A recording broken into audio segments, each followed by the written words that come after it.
So ಎಲ್ರಿಗೂ ನಮಸ್ಕಾರ. Basavaraj biology ಅಕಾಡೆಮಿಗೆ ತಮಗೆಲ್ಲರಿಗೂ ಸ್ವಾಗತ. ನಾನು ನಿಮ್ಮ ಬಸವರಾಜ್. ನೀವೆಲ್ಲ ಅಂದ್ಕೊಳ್ತಿರ್ಬೋದು, ಏನು CSR ನೆಟ್ ಎಕ್ಸಾಮ್ ಇನ್ನೇನು ಡಿಸೆಂಬರ್ 18ಕ್ಕೆ ಆಗ್ತದೆ, ಇವರು ಇವಾಗ CSR ನೆಟ್ ಎಕ್ಸಾಮ್ ಬಗ್ಗೆ ಏನೋ ಬೇಸಿಕ್ ಇನ್ಫಾರ್ಮೇಷನ್ ಕೊಡ್ಲಿಕ್ಕೆ ಬಂದಿದ್ದಾರೆ ಅಂತೇಳಿ. ಎಸ್, ಅಫ್ಕೋರ್ಸ್ ನಾನು ಇವತ್ತಿನ ದಿವಸ ಈ ಒಂದು ಬೇಸಿಕ್ ಇನ್ಫಾರ್ಮೇಷನನ್ನು ಕೊಡ್ಲಿಕ್ಕೆ ಬಂದಿದ್ದೇನೆ. ಯಾಕಂದರೆ ತುಂಬ ಜನಕ್ಕೆ ಈ ಬೇಸಿಕ್ ಇನ್ಫಾರ್ಮೇಷನ್ ಕೂಡ ಗೊತ್ತಿಲ್ಲ. ಸುಮ್ಮನೆ ಹೇಗೆ ಅಂತಂದರೆ ಎಲ್ಲರೂ ಅಪ್ಲೈ ಮಾಡಿದ್ದಾರೆ, ನಾನು ಕೂಡ ಅಪ್ಲೈ ಮಾಡಿದ್ದೇನೆ. ಅಪ್ಲೈ ಮಾಡಿ ಹೋಗಿ ಬಂದುಬಿಟ್ರೆ ಆಯಿತು ಅಂತೇಳಿ ತುಂಬ ಜನ ಹೋಗ್ತಾ ಇದ್ದಾರೆ. ಇದೇ ತಪ್ಪನ್ನು ತುಂಬ ಜನ ಮಾಡ್ತಾ ಇದ್ದಾರೆ. ಸೊ ಒಂದು ನೆನ್ಪಿಟ್ಕೊಳ್ಳಿ, ಈ ಒಂದು ಎಕ್ಸಾಮ್ ಕೇವಲ ಕರ್ನಾಟಕಕ್ಕಷ್ಟೇ ಆಗ್ತಾ ಇರೋದಲ್ಲ, ಸೊ ಆಲ್ ಓವರ್ ಇಂಡಿಯಾ ನಡೀತಾ ಇರುವಂಥದ್ದು. ಈ ಒಂದು ಎಕ್ಸಾಮನ್ನು ಕೇವಲ ಏನೋ 100, 200 ಅಥವಾ 1000, 2000 ಜನ ಅಪ್ಲೈ ಮಾಡಿ ಬರಿತಾ ಇರುವಂಥದ್ದಲ್ಲ. ಈ ಒಂದು ಎಕ್ಸಾಮನ್ನು ಸರಿಸುಮಾರು 2 ಲಕ್ಷ ಜನ ಪ್ರತಿ ವರ್ಷ ಕೂಡ ಅಪ್ಲೈ ಮಾಡ್ತಾರೆ. ಅರೌಂಡ್ 2 ಲ್ಯಾಕ್ ಜನ ಅಪ್ಲೈ ಮಾಡ್ತಾರೆ. ಸೊ ಅದರಲ್ಲಿ ಅರೌಂಡ್ 1.7 to 2 ಲ್ಯಾಕ್ ಜನ ಕೂಡ ಎಕ್ಸಾಮ್ ಏನು ಮಾಡ್ತಾರೆ, ಅಟೆಂಡ್ ಮಾಡ್ತಾರೆ. ಹಾಗಾದರೆ ಸೊ ಇದರಲ್ಲಿ ನಾವು ಒಂದು ನೆನಪಿಟ್ಕೋಬೇಕು, ಏನಂತಂದರೆ ಈ ಕಾಂಪಿಟೇಷನ್ ಅನ್ನುವಂಥದ್ದು ಇಲ್ಲಿ ಕೂಡ ತುಂಬ ಜಾಸ್ತಿ ಆಗಿದೆ. ಹಾಗಾದರೆ ಇದ್ರ ಬಗ್ಗೆ ಸ್ವಲ್ಪ ಬೇಸಿಕ್ಕನ್ನು ನಾವು ತಿಳ್ಕೊಬೇಕಲ್ಲ. ಸೊ ವಿತೌಟ್ ಬೇಸಿಕ್ಸ್ ನಾವು ಹೋಗೋದು ತುಂಬ ತಪ್ಪಾಗ್ತದೆ.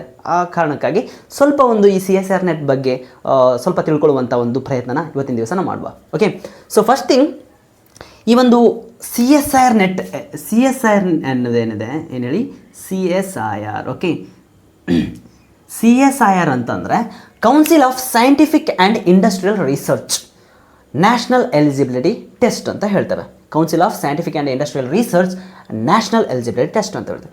ಸಿ ಒಂದು ಎಲಿಜಿಬಿಲಿಟಿ ಟೆಸ್ಟನ್ನು, ನ್ಯಾಷನಲ್ ಎಲಿಜಿಬಿಲಿಟಿ ಟೆಸ್ಟನ್ನು ಯಾವುದು NTA ಕಂಡಕ್ಟ್ ಮಾಡ್ತದೆ. ಯಾವುದು NTA, ನ್ಯಾಷನಲ್ ಟೆಸ್ಟಿಂಗ್ ಏಜೆನ್ಸಿ ಅಂತ ಹೇಳ್ತೇವೆ. ಓಕೆ, ನ್ಯಾಷನಲ್ ಟೆಸ್ಟಿಂಗ್ ಏಜೆನ್ಸಿ ಈ ಒಂದು ಎಕ್ಸಾಮನ್ನು ಕಂಡಕ್ಟ್ ಮಾಡ್ತದೆ. ಸೊ ಆ್ಯಂಡ್ ಈ ಒಂದು CSIR ನೆಟ್ ಎಕ್ಸಾಮ್ ಏನಿದೆ ಯಾವುದಕ್ಕೋಸ್ಕರ ಮಾಡ್ತಾರಂತಂದರೆ, ಸೊ ಒಂದು JRF, ಇನ್ನೊಂದು assistant professor or lectureship only, and ಇತ್ತೀಚೆಗೆ ಇನ್ನೊಂದು ಆ್ಯಡ್ ಮಾಡಿದ್ದಾರೆ, ಯಾವುದಂತಂದರೆ ಸೊ PhD ಓನ್ಲಿ. ಓಕೆ, ಹಾಗಾದರೆ ಈ ಒಂದು CSR ನೆಟ್ ಯಾಕೆ ನಾವು ಬರಿಬೇಕು? CSR ನೆಟ್ ಎಕ್ಸಾಮ್ ಬರೆಯೋದ್ರಿಂದ ನಮಗೇನು ಲಾಭ? ಯಾಕೆ ಇಷ್ಟೊಂದು ಜನ ಈ ಒಂದು ಎಕ್ಸಾಮಲ್ಲಿ ಕಾಂಪಿಟೇಷನ್ ಮಾಡ್ತಾ ಇದ್ದಾರೆ ಅನ್ನೋದ್ರ ಬಗ್ಗೆ ಸ್ವಲ್ಪ ನಮ್ಗೆ ಗೊತ್ತಿರಬೇಕಲ್ಲ. ಎಸ್, ತಿಳ್ಕೊಳ್ಳಿ. ಸೊ ಯಾರೆಲ್ಲ ಒಂದು ರಿಸರ್ಚ್ ಫೀಲ್ಡಲ್ಲಿ ಹೋಗ್ಬೇಕಂತಿದ್ದೀರಾ, ರಿಸರ್ಚ್ ಮಾಡಬೇಕಂತಿದ್ದೀರಾ, ಮತ್ತು ಯಾರೆಲ್ಲ ಅಸಿಸ್ಟೆಂಟ್ ಪ್ರೊಫೆಸರ್ ಆಗಬೇಕಂತಿದ್ದೀರಾ, ಯಾರೆಲ್ಲ ಲೆಕ್ಚರ್ಶಿಪ್ಪಲ್ಲಿ ಹೋಗ್ಬೇಕಂತ ಇದ್ದೀರಾ, ಯಾರೆಲ್ಲ PhD ಮಾಡಬೇಕಂತಿದ್ದೀರಾ, ಸೊ ಅವರೆಲ್ಲರೂ ಕಂಪಲ್ಸರಿಯಾಗಿ ಈ ಒಂದು CSR ನೆಟ್ ಎಕ್ಸಾಮನ್ನು ಬರೀಲೇಬೇಕು. ಅದಕ್ಕೋಸ್ಕರನೇ ಪ್ರತಿ ವರ್ಷ ಕೂಡ ಅರೌಂಡ್ 2 ಲ್ಯಾಕ್ ಕ್ಯಾಂಡಿಡೇಟ್ಸು ಅಪ್ಲೈ ಮಾಡ್ತಾರೆ. ಅದರಲ್ಲಿ 1.7 to 2 ಲ್ಯಾಕ್ ಜನ ಅಟೆಂಡ್ ಮಾಡ್ತಾರೆ. ಹಾಗಾದರೆ ಇನ್ನೊಂದು ನೆನ್ಪಿಟ್ಕೊಳ್ಳಿ, ಸೊ ಇಷ್ಟು ಜನ ಅಪ್ಲೈ ಮಾಡಿದ್ರು, ಇಷ್ಟು ಜನರಲ್ಲಿ ನಾವು ಒಬ್ಬರಿದ್ದೇವೆ. ಅದ್ರ ಜೊತೆಗೆ ಇನ್ನೊಂದು ನಾವು ನೆನ್ಪಿಟ್ಕೋಬೇಕು, ಏನಂತಂದರೆ ಈ ಒಂದು ಅರೌಂಡ್ 1.7 to 2 ಲ್ಯಾಕ್ಸಲ್ಲಿ ಸೊ ಕ್ವಾಲಿಫೈ ಆಗುವಂಥವರು ಕೇವಲ 7,000 ಕ್ಯಾಂಡಿಡೇಟ್ಸ್ ಓನ್ಲಿ. ಓಕೆ, ಸೊ ಇದರಲ್ಲಿ ಕ್ಯಾಂಡಿಡೇಟ್ ಎಷ್ಟು? 7,000. So including JRF and assistant professor as well as lectureship include ಮಾಡಿಕೊಂಡು ಅರೌಂಡ್ 7,000 ಕ್ಯಾಂಡಿಡೇಟ್ಸ್ ಮಾತ್ರ ಏನು ಮಾಡ್ತಾರೆ, ಈ ಒಂದು CSR ನೆಟ್ ಎಕ್ಸಾಮಲ್ಲಿ ಕ್ವಾಲಿಫೈ ಆಗ್ತಾರೆ. ಮಿಕ್ಕಿದವರೆಲ್ಲ ಗೊತ್ತಿಲ್ಲ. ಸೊ ಹಾಗಾಗಿ ನೀವು ಕೂಡ ಎಕ್ಸಾಮ್ ಬರಲಿಕ್ಕೆ ಹೋಗ್ತಾ ಇದ್ದೀರಾ. ಸೊ ಅದಕ್ಕಾಗಿ ಕೆಲವೊಂದು ವಿಷಯಗಳನ್ನು ನಾವು ಇಲ್ಲಿ ತಿಳ್ಕೊಂಡು ಹೋದರೆ ಇನ್ನೂ ತುಂಬ ಒಳ್ಳೆಯದು ಅಂತೇಳಿ ನಾನು ನಿಮಗೆ ಹೇಳಲಿಕ್ಕೆ ಇಷ್ಟಪಡ್ತೇನೆ. ಓಕೆ, ಸೊ ಇನ್ನೊಂದು ಏನಂತಂದರೆ, ಈ ಒಂದು JRF ಆಗಲಿ, ಅಸಿಸ್ಟೆಂಟ್ ಪ್ರೊಫೆಸರ್ ಆಗಲಿ, PhD ಮಾಡೋದಕ್ಕಾಗಲಿ ಎಲಿಜಿಬಿಲಿಟಿ ತೊಗೋಬೇಕಂತಂದರೆ ಈ ಒಂದು CSR ನೆಟ್ ಎಕ್ಸಾಮನ್ನು ಬರೀಬೇಕಂದ್ರೆ ಏನೆಲ್ಲ ಎಲಿಜಿಬಿಲಿಟಿ ಇದೆ, ಯಾರೆಲ್ಲ ಅಪ್ಲೈ ಮಾಡ್ಬೋದು?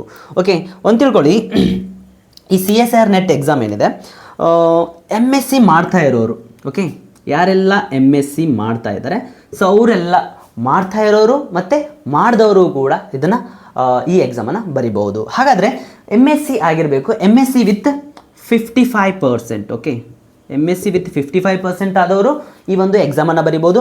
ಅಲಾಂಗ್ ದ್ಯಾಟ್ ಯಾರು MSc ಇನ್ನೂ ಮಾಡ್ತಾ ಇದ್ದಾರೆ, ಓಕೆ, ಯಾರು MSc ಇನ್ನೂ ಮಾಡ್ತಾ ಇದ್ದಾರೆ ಅವರು ಕೂಡ ಈ ಒಂದು ಎಕ್ಸಾಮನ್ನು ಬರಿಬೋದು. ಇನ್ನೊಂದು ತಿಳ್ಕೊಳ್ಳಿ, ಸೊ ತುಂಬ ಜನ ಅನ್ಕೋಬೋದು ಈ ಒಂದು ಎಕ್ಸಾಮಲ್ಲಿ ಸರಿ ಫೇಲ್ ಆದರೆ ಮುಗಿದೋಯ್ತಾ ಅಂತೇಳಿ. ಅನ್ಕೋಬೇಡಿ ಆ ಥರ. ಸೊ ಯಾವುದೇ ಒಂದು ಗೌರ್ಮೆಂಟ್ ಎಕ್ಸಾಮ್ ನಡೆಸ್ತಾರಲ್ಲ ಆ ಥರ ಒಂದು ಈ ಎಕ್ಸಾಮ್ ನಡೆಯಲ್ಲ. ಪ್ರತಿ ವರ್ಷವೂ ಕೂಡ 2 ಬಾರಿ ನಡೆಸ್ತಾರೆ. ಅಂದರೆ ಒಂದು ಇವಾಗ ನಡೀತಾ ಇರೋದು ದಟ್ ಈಸ್ ಡಿಸೆಂಬರ್, ಇನ್ನೊಂದು ಜೂನಲ್ಲಿ ನಡೀತದೆ. ಓಕೆ, ಸೊ ವರ್ಷಕ್ಕೆ 2 ಬಾರಿ ಈ ಒಂದು CSIR ನೆಟ್ ಎಕ್ಸಾಮನ್ನು NTA ಕಂಡಕ್ಟ್ ಮಾಡ್ತದೆ. ಇದೊಂದು ನಿಮಗೆ ಗೊತ್ತಿರಲಿ. ಆ್ಯಂಡ್ ಅಲಾಂಗ್ ದ್ಯಾಟ್ ಇನ್ನೊಂದು ವಿಷಯ ನೀವೇನು ತಿಳ್ಕೊಬೇಕಂತಂದರೆ, ಸೊ ಈ ಒಂದು ಎಕ್ಸಾಮನ್ನು ಯಾವ ಒಂದು ಸಬ್ಜೆಕ್ಟ್ಸಲ್ಲೆಲ್ಲ ಮಾಡ್ತಾರೆ ಅಂತೇಳಿ. Okay, so first thing is ಒಂದು majorly life sciences. So life sciences, okay, and chemical sciences, life science, chemical science, and mathematical science and physical science ಮತ್ತು ಅರ್ತ್ ಸೈನ್ಸ್ ಅಂತೇಳಿ. ಸೊ ಈ ಒಂದು ಸಬ್ಜೆಕ್ಟ್ಸಲ್ಲಿ ಏನು ಮಾಡ್ತದೆ CSIR ನೆಟ್ ಅಂದರೆ ಈ ಒಂದು ಸಬ್ಜೆಕ್ಟ್ಸಲ್ಲಿ ಎಕ್ಸಾಮನ್ನು ಕಂಡಕ್ಟ್ ಮಾಡ್ತದೆ. ಸೊ ಮತ್ತು ಈ ಒಂದು ಎಲ್ಲ ಸಬ್ಜೆಕ್ಟಲ್ಲಿ ಕೂಡ ತನ್ನದೇ ಆದ ಒಂದು ಸಿಲೆಬಸ್ ಇದೆ. ಆ ಸಿಲೆಬಸ್ನ ಫಾಲೋ ಅಪ್ ಮಾಡಿದ್ರೆ ಯಾರಾದರೂ ಕೂಡ ಎಕ್ಸಾಮನ್ನು ಕ್ಲಿಯರ್ ಮಾಡ್ಕೋಬೋದು. ಸೊ ಸ್ಪೆಸಿಫಿಕಲಿ ನಾನು ನನ್ನ ಬಗ್ಗೆ ಹೇಳಬೇಕಂತಂದರೆ, ನಾನು ಇದನ್ನು ಯಾಕೆ ಸ್ಟಾರ್ಟ್ ಮಾಡಿದ್ದೇನೆ ಮತ್ತು ಏನು ನನ್ನ ಬ್ಯಾಕ್ಗ್ರೌಂಡ್ ಅಂತ ನೀವು ಕೇಳಿದರೆ, ಸೊ ಫಸ್ಟ್ ಆಫ್ ಆಲ್ ನಂದು ಕೂಡ ಏನು ಗೇಟ್ ಎಕ್ಸಾಮ್ ಕ್ಲಿಯರ್ ಆಗಿದೆ. ಓಕೆ, ಗೇಟ್ 2024 ಕ್ಲಿಯರ್ ಆಗಿದೆ. ಆ್ಯಂಡ್ ನಾನು ಹಲವಾರು IITಗಳಲ್ಲಿ ಕೂಡ ಇಂಟರ್ವ್ಯೂ ಕೊಟ್ಟಿದ್ದೇನೆ. ಕೆಲವೊಂದು ಇಂಟರ್ವ್ಯೂವಲ್ಲಿ ನಾನು ರಿಜೆಕ್ಟ್ ಆಗಿದ್ದೇನೆ ಮತ್ತು ಕೆಲವೊಂದು IITಗಳನ್ನು ನಾನು ಕೂಡ ರಿಜೆಕ್ಟ್ ಮಾಡಿದ್ದೇನೆ. ಓಕೆ, ಸೊ ಯಾಕೆ ರಿಜೆಕ್ಟ್ ಮಾಡಿದ್ದೇನೆ ಅಂತ ಕೇಳಿದರೆ, ನನಗೆ ಇಂಟ್ರೆಸ್ಟ್ ಇರುವಂಥ ಟಾಪಿಕಲ್ಲಿ ಸಿಗಲಿಲ್ಲ. ಆ ಕಾರಣಕ್ಕಾಗಿ ಇನ್ನೂ ಕೂಡ ನಾನು PhD ಮಾಡಲಿಕ್ಕೋಸ್ಕರ ಸ್ವಲ್ಪ ಇಂಟರ್ವ್ಯೂ ಎಲ್ಲ ಕೊಡ್ತಾ ಬರ್ತಾ ಇದ್ದೇನೆ. Okay, that is the different thing. And so ಮತ್ತಿನ್ನೇನು ಹೇಳಬೇಕಂದ್ರೆ ಈ ವಿಷಯದಲ್ಲಿ ಇನ್ನೊಂದು, ಈ ಒಂದು JRF ಕ್ವಾಲಿಫೈ ಆಗಲಿಕ್ಕೆ ಸೊ ನಾವು ಹೈಯೆಸ್ಟ್ ಮಾರ್ಕ್ಸನ್ನು ತೊಗೋಬೇಕಾಗುತ್ತೆ. Okay, so based on subject ಏನು ಸ್ಕೋರ್ ಎಲ್ಲ ಚೇಂಜಸ್ ಆಗ್ತದೆ. And along that there is a age limit. JRF ತೊಗೊಳ್ಳೋಕ್ಕೆ ಏಜ್ ಲಿಮಿಟ್ ಇದೆ. ಅದೆಷ್ಟಪ್ಪ ಅಂತಂದರೆ 28. ಓಕೆ, 28 ಏಜ್ ಲಿಮಿಟ್ ಇದೆ. ಓಕೆ, ಇನ್ನೂ ಹಾಗೆ ಹೇಳ್ತಾ ಹೋದರೆ 28 ಏಜ್ ಲಿಮಿಟ್ ಇದೆ. ಅದ್ರ ಜೊತೆಗೆ ಈ SC ST ಮತ್ತು PWD ಅವರಿಗೆಲ್ಲ ಏನಿದೆ ಅಂತಂದರೆ ಏಜ್ ರಿಲ್ಯಾಕ್ಸೇಷನ್ ಇದೆ. ಓಕೆ, ಏಜ್ ರಿಲ್ಯಾಕ್ಸೇಷನ್ ಇದೆ up to 5 years. Okay, up to 5 years and 3 years ಈ ಥರ ಎಲ್ಲ ಏಜ್ ರಿಲ್ಯಾಕ್ಸೇಷನ್ ಇದೆ. ಮತ್ತು ಹಾಗೆ ನಾವು ಈ ಒಂದು ಅಸಿಸ್ಟೆಂಟ್ ಪ್ರೊಫೆಸರ್ ಅಥವಾ ಲೆಕ್ಚರ್ಶಿಪ್ಗೆ ಏನಿದೆ, ಅಸಿಸ್ಟೆಂಟ್ ಪ್ರೊಫೆಸರ್ ಮತ್ತು ಲೆಕ್ಚರ್ಶಿಪ್ಗೆ ಏನಿದೆ, ಇದಕ್ಕೆ ನೋ ಏಜ್ ಲಿಮಿಟ್. ಸೊ ಯಾರಾದರೂ ಈ ಒಂದು ಎಕ್ಸಾಮನ್ನು ಬರೀಬಹುದು. ಅಂದರೆ ಯಾರಾದರೂ ಅಸಿಸ್ಟೆಂಟ್ ಪ್ರೊಫೆಸರ್ ಆಗಬೇಕು ಅಥವಾ ಲೆಕ್ಚರ್ಶಿಪ್ಪನ್ನು ತೊಗೋಬೇಕು ಅಂತ ಏನಾದರೂ ಇದ್ದವರು, ಸೊ ಯಾರಾದರೂ ಆಯಿತು ಈ ಒಂದು CSIR ನೆಟ್ ಎಕ್ಸಾಮನ್ನು ಬರಿಬೋದು. ಸೊ ಇನ್ನು ನನ್ನ ಬಗ್ಗೆ ಹೇಳಬೇಕಂದ್ರೆ, ನಾನು MSc ಇನ್ ಬಯೋಕೆಮಿಸ್ಟ್ರಿನ ಕಂಪ್ಲೀಟ್ ಮಾಡ್ಕೊಂಡಿದ್ದೇನೆ. ಆ್ಯಂಡ್ ಸೊ ಅದಕ್ಕೋಸ್ಕರ ಸ್ಪೆಸಿಫಿಕಲಿ ನಾನು ಬಯಾಲಜಿಕಲ್ ಫೀಲ್ಡ್ ಆಗಿರೋದ್ರಿಂದ ಸೊ ಲೈಫ್ ಸೈನ್ಸ್ ಬಗ್ಗೆ ನಾನು ಇನ್ಮೇಲೆ ವಿಡಿಯೋಗಳನ್ನು ಹಾಕಲಿಕ್ಕೆ ಸ್ಟಾರ್ಟ್ ಮಾಡ್ತೇನೆ. ಕೇವಲ ಓನ್ಲಿ CSIR ನೆಟ್ ಅಲ್ಲ, ಸೊ ಅದ್ರ ಜೊತೆಗೆ ನೀಟಿಗೆ ಸಂಬಂಧಪಟ್ಟಿರುವಂಥದ್ದು and GATE, KCET and along that this NEET. Okay, NET exam. So ಈ ಒಂದು ಎಕ್ಸಾಮ್ಗಳಿಗೆ ಏನು ಅನುಕೂಲ ಆಗುವಂಥ ವಿಡಿಯೋಗಳನ್ನು ಮಾಡುವಂಥ ಒಂದು ಉದ್ದೇಶವನ್ನು ಇಟ್ಕೊಂಡು ನಾನು ಈ ಒಂದು ಬಸವರಾಜ್ ಬಯಾಲಜಿ ಅಕಾಡೆಮಿ ಅಂತೇಳಿ ಹೊಸದಾಗಿ ಪ್ರಾರಂಭ ಮಾಡಿದ್ದೇನೆ. ಸೊ ಹಾಗಾಗಿ ಜೊತೆಗೆ ಇನ್ನೊಂದು ವಿಷಯನ ನಾವು ನೆನ್ಪಿಟ್ಕೋಬೇಕಿಲ್ಲಿ. ಸೊ ಏನಪ್ಪ ಅಂತಂದರೆ, ಹಾಗಾದರೆ ಏನು JRF ಕ್ಲಿಯರ್ ಮಾಡಿಕೊಂಡ್ರೆ ಏನು assistant professor PhD only. Okay, ಇದ್ರ ಬಗ್ಗೆ ನಾನು ಹೇಳಿದೆ ಸ್ವಲ್ಪ. ಅಸಿಸ್ಟೆಂಟ್ ಪ್ರೊಫೆಸರ್ ಆಗಬೇಕಂದ್ರೆ ಎಲಿಜಿಬಿಲಿಟಿ ಕೂಡ ಇಲ್ಲೇ ಸಿಗುತ್ತೆ. ಅದ್ರ ಜೊತೆಗೆ JRF ಸಿಗಬೇಕಂದ್ರೂ ಕೂಡ, PhD ಸಿಗಬೇಕಂದ್ರೂ ಕೂಡ ಸೊ ಈ ಒಂದು CSIR ನೆಟ್ ಎಕ್ಸಾಮನ್ನು ಕ್ಲಿಯರ್ ಮಾಡ್ಕೊಳ್ಳೇಬೇಕಂತೇಳಿ. ಸೊ ಇನ್ನೊಂದು ನೀವು ವಿಷಯ ತಿಳ್ಕೊಳ್ಳಿ, ಇದರಲ್ಲಿ ಏನು JRF ಅಂತ ಏನು ಹೇಳ್ತೇವೆ, JRF ಅಂತಂದರೆ ಏನು ಗೊತ್ತಾ? JRF ಅಂತಂದರೆ that is junior research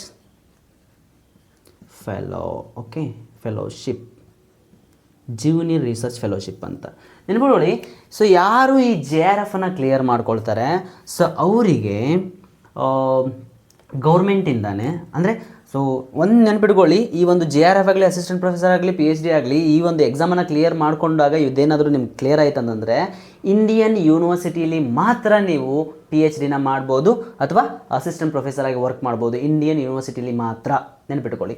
and ಇನ್ನೊಂದೇನಪ್ಪ ಅಂತಂದರೆ, ಈ ಜೂನಿಯರ್ ರಿಸರ್ಚ್ ಫೆಲೋಶಿಪ್ ಅಂದರೆ ಏನು ಮಾಡ್ತಾರೆ ಅಂದರೆ ನಿಮಗೆ ಗೌರ್ಮೆಂಟಿಂದಾನೆ so around 37,000 per month, okay, per month ಸಿಗುತ್ತೆ first 2 years. And after that next ಏನಾಗುತ್ತೆ ಅಂದರೆ 42K ಸಿಗುತ್ತೆ, 42K per month for last 3 years. Sorry, ಇಲ್ಲಿ 3 years, ಇಲ್ಲಿ 2 years. Okay, 2 years 42 per month ಸಿಗುತ್ತೆ.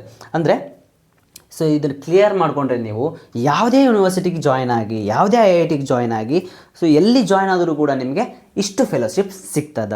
ಇನ್ನು ಅಸಿಸ್ಟೆಂಟ್ ಪ್ರೊಫೆಸರ್ ಮತ್ತು PhD only this is eligibility. ನಿಮ್ಗೆ ಯಾವುದೇ ಒಂದು ಫೆಲೋಶಿಪ್ ಇರಲ್ಲ, ಬಟ್ ಎಲಿಜಿಬಿಲಿಟಿ ಇಸ್ ದೇರ್. ನೀವು ಯಾವುದಾದ್ರೂ ಯೂನಿವರ್ಸಿಟಿಗೆ, ಯಾವುದಾದ್ರೂ ಒಂದು IITಗೆ ಹೋಗಿ ನೀವು ಇನ್ಸ್ಟಿಟ್ಯೂಟ್ಗೆ ಜಾಯ್ನ್ ಆಗ್ಬೋದು, ಬಟ್ ನಿಮಗೆ ಫೆಲೋಶಿಪ್ ಅಂತ ಗೌರ್ಮೆಂಟಿಂದ ಪ್ರೊವೈಡ್ ಮಾಡಲ್ಲ, ನಿಮಗೆ ಅಲ್ಲಿ ಸಿಗ್ಬೋದು.